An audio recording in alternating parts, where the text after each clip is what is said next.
भारतीय संविधान निर्माण काल में पूरा विश्व दो भागों में बटा हुआ था। एक तरफ अमेरिका जो पूंजीवादी व्यवस्था के अनुसार चल रहा था और स्वतंत्रता को ज्यादा महत्वपूर्ण स्थान दिए हुए था, वहीं दूसरी तरफ रूस जिसका मुख्य केंद्र जो कि अब एक मुख्य केंद्र बना हुआ था साम्यवाद का, और उसका सारा बल था समानता को लाने में।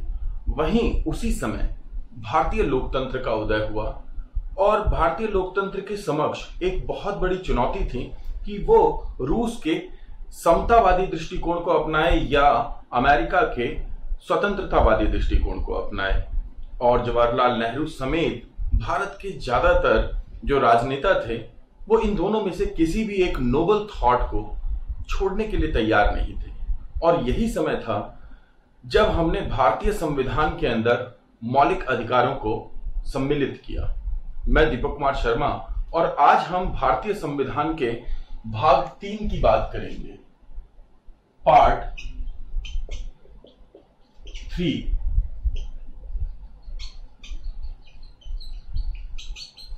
Fundamental rights. फंडामेंटल राइट्स जिसके अंदर जिसे कि यूएसए के बिल ऑफ राइट्स से लिया गया था।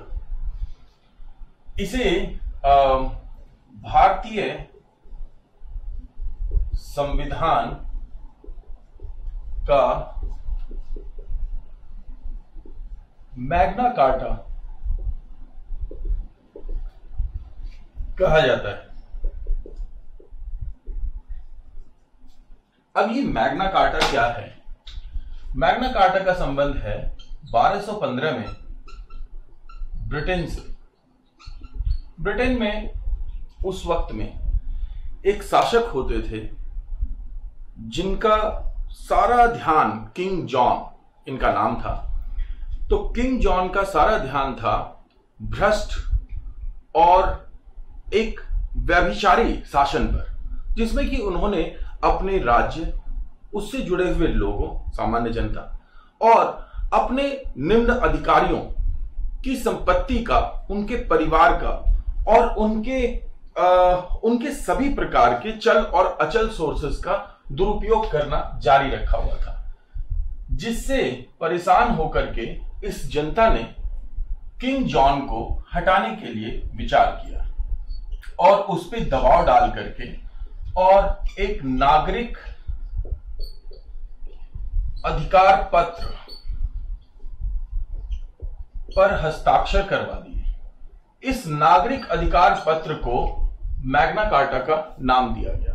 यहीं से मैग्ना कार्टा की शुरुआत होती है। तो इसके बाद जब भी नागरिकों को या किसी को भी बड़े लेवल पे अधिकार प्राप्त होते हैं लिखित रूप से, तो उसका कंपैरिजन मैग्ना कार्टा से कर दिया जाता है। That is the reason third part of Indian constitution is known as Magna Carta of Indian constitution.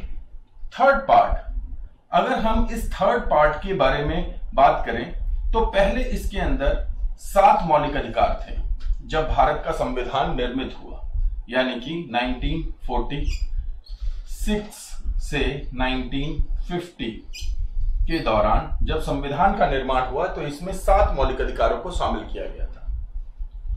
इसके बाद इसमें से एक मौलिक अधिकार निकाल दिया गया जो कि संपत्ति का मौलिक अधिकार था, और इसमें 6 मौलिक अधिकार हो गए 1978 में 44वें संविधान संशोधन के बाद। और फिर इसके अंदर 86वें संविधान संशोधन द्वारा शिक्षा के अधिकार को जोड़ा गया 21A के अंतर्गत, जो कि 1 अप्रैल 2010 को मनमोहन सिंह ने अपने भाषण में उसे मौलिक अधिकारों के समकक्ष कह करके और उसके बाद इसे मौलिक अधिकारों का रूप प्रदान किया। तो ये शिक्षा का मौलिक अधिकार हो गया। तो आप इसे इस तरीके से याद कर सकते हैं कि प्रैक्टिकली अगर व्यवहारिक रूप से देखा जाए तो आज 7 मौलिक अधिकार हैं।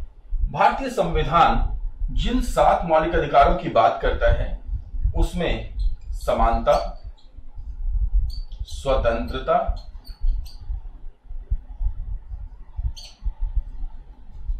शोषण के विरुद्ध धर्म,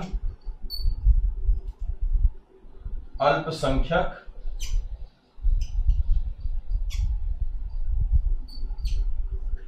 और अधिकारों के उपचारों का, यानी कि संवैधानिक उपचारों का अधिकार प्लस शिक्षा का अधिकार, ये अधिकार इसके अंदर शामिल होते हैं।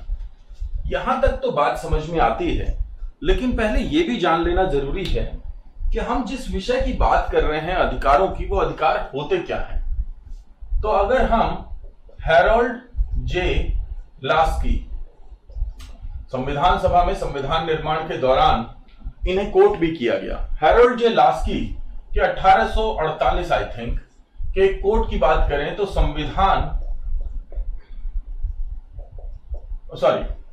अधिकार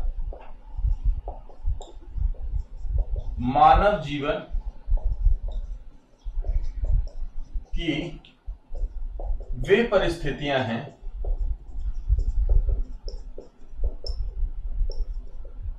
जिनके बिना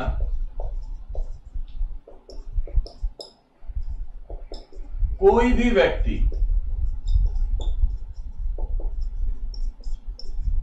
अपने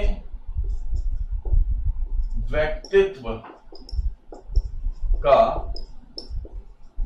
विकास नहीं कर सकता।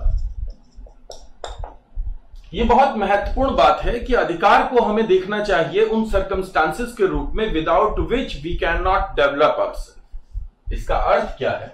इसका अर्थ है कि समानता वो व्यवस्था है, वो स्थिति है जो आपके घर में होनी चाहिए या आपके समाज में होनी चाहिए या राष्ट्र में होनी चाहिए, तभी आप अपना विकास कर सकते हैं। अगर आप बंधनों में होंगे, अगर आपको ऐसी स्थिति उत्पन्न की जाए जिसमें आप बंधनों में होंगे, तो आप अपना विकास नहीं कर पाएंगे। अगर आपका शोषण हो रहा हो, अगर आपको अपने धर्म को मानने, अपनाने या नए धर्म को अपनाने या पुराने धर्म को छोड़ने का अधिकार ना दिया जाए, वो स्थिति ना प्रदान की जाए, तो आप अपना विकास नहीं कर सकते।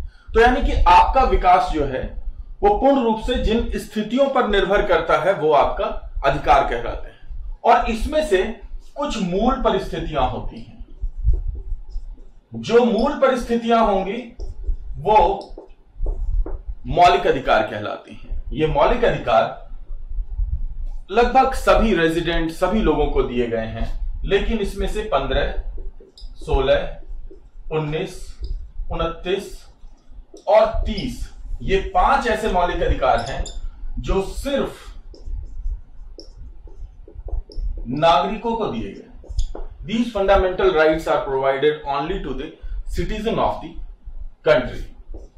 भारतीय संविधान की अगर रूपरेखा की बात की जाए तो मौलिक अधिकारों को सबसे ज्यादा महत्व दिया गया है। इसी में जो आर्टिकल 32 है उसे संवैधानिक उपचारों के अधिकार के रूप में माना जाता है, जिसे B.R. अम्बेडकर ने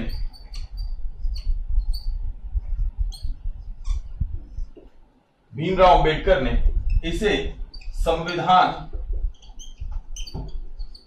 की आत्मा यानी सोल ऑफ इंडियन कॉन्स्टिट्यूशन कहा है, क्योंकि इसके अंदर 5 रिट दिए हुए हैं जिनका उपयोग किया जाता है इन मौलिक अधिकारों की रक्षा के लिए। यह है एक इंट्रोडक्शन मौलिक अधिकारों का। इसके बाद के सेशन में हम इन मौलिक अधिकारों को एक्सप्लेन्ड वे में समझेंगे डिस्क्रिप्शन के साथ में। Thank you so much.